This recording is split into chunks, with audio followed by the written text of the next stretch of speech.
We've only had 3 blanks in the last 18 game weeks, and it's not like we've been captaining Haaland all the time. We've only captained him 6 times over that period. So if you want to improve your captaincy record next season, make sure you subscribe to the channel. This video is going to be slightly different to my usual best captain videos. This is the best differential captain. Haaland's going to be the most popular captain this game week, which means anyone else is going to be a differential, including the second most captain player. Our first option is Son against the worst defence in the league, Sheffield United away from home. Salah's a different animal at Anfield. He has got the home advantage against Wolves, and it is Klopp's last match, so Liverpool will be hoping to go out with a bang. And the final option is Palmer. He's the highest scoring FPL player in the whole game this season. He faces Bournemouth at home. Despite him starting with a £5 million price tag in game week 1, he's managed to match Salah's output this season. To be fair, he has overperformed his underlying stats, while Salah's underperformed his, and it would be expected in most cases due to the expected stats that Salah would outscore Palmer, which does imply that Salah's stats are more promising. It's not surprising that Son's overperformed his underlying stats.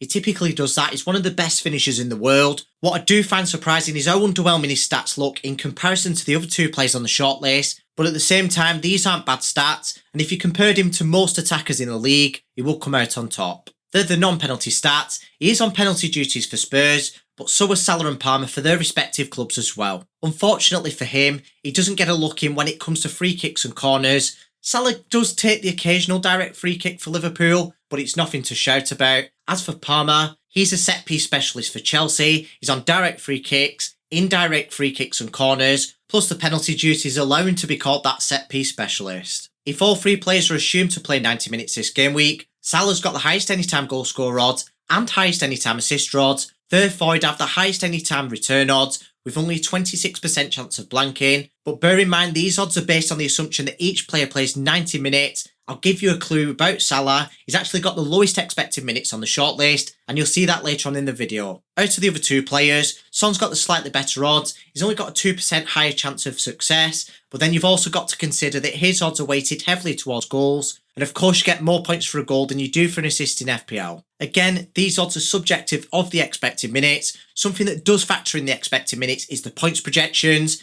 It's Salah who's got the highest overall with 7.7 on Fantasy Football Fix. However, FPL Review disagree. They've got Son as the highest with 7.6. Whilst both data models agree with Palmer being on 7.1, there's massive discrepancies this game week. Son's the joint lowest on Fix, and Salah's the lowest on Review. You could argue that Salah's got the lowest, so he's the biggest risk, or that he's got the highest, so he's the best option. Even if you combine all the figures together, you can't get a solid conclusion, because they both average 7.35. Something that we can conclude on is Son having the easiest fixture this game week against Sheffield United. I get that it's away from home, but from a defensive perspective, they've got the worst home record in the whole league. To be fair to Salah, not only has he got the home advantage, Liverpool have tallied up the most XG in the whole league this season. If you look at the clean sheet odds of Wolves, they're slightly lower than Sheffield United. It's only by 1%, but that means it's a slightly higher chance of a goal contribution in that area. As for Palmer, he's not got a difficult fixture against Bournemouth at home, but I'd say it's slightly more difficult than Wolves.